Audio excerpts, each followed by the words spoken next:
అందరికీ నమస్కారం అండి. ఇప్పుడు మతాల గురించి, ఏ మతాన్ని కించపరచకూడదు, ఏ దైవాన్ని కించపరచకూడదు.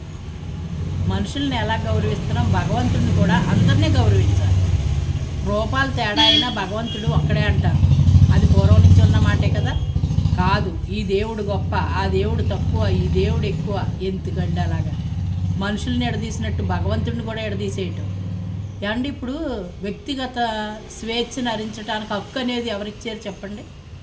ఇప్పుడు ఒకళ్ళు ఉన్నారు, ఒక దేవుడు ఇష్టం, ఇంకొకళ్ళు ఉన్నారు ఒక గురువు ఇష్టం.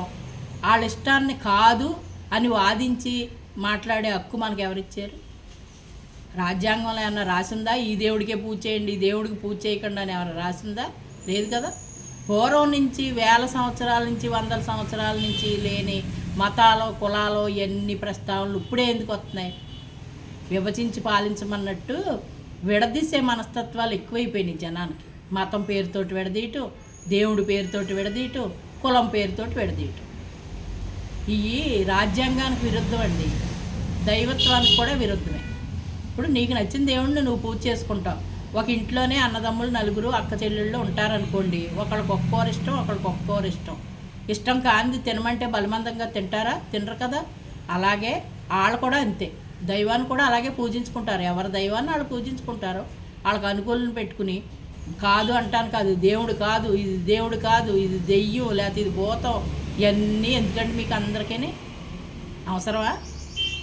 ఎదర మనుషులు కించపరిచే హక్కు ఎవరిచ్చారు? వాళ్ళని కాదని అధికారం ఎవరిచ్చారు మీకు? ఎవరి ఇష్టాన్నైనా మీరు గౌరవించకపోతే మానేసేది, వాళ్ళ జోలికి వెళ్ళకుండా ఉంటే మహదానందం. ఎందుకంటే పుండి మీద కారం జల్లినట్టు ప్రతి వాళ్ళని ఏదో ఒకటి గెలటం, ఆనందం పొందటం.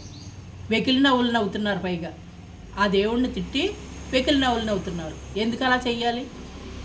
మనకిష్టం, మన ఇష్టం వచ్చినట్టు ఉంటాం, ఎవరిష్టం వాళ్ళదే.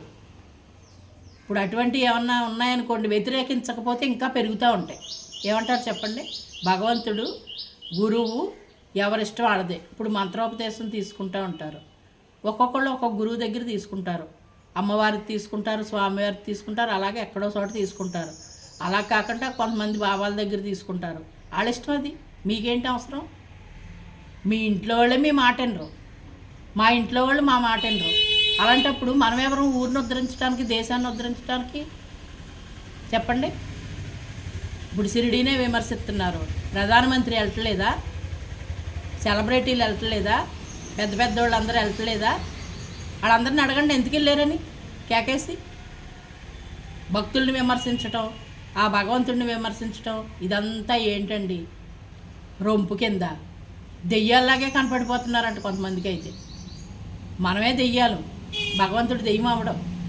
దైవం ఏ రూపంలో అయినా ఎవరికి నచ్చినట్టు వాళ్ళు ఉండాలి తప్ప ఇంకొకళ్ళ అభిప్రాయాన్ని ఇంకొకళ్ళ మీద రుద్దే హక్కు ఎవరు ఇవ్వలేదు. అది తప్పు. ఏమంటారు చెప్పండి?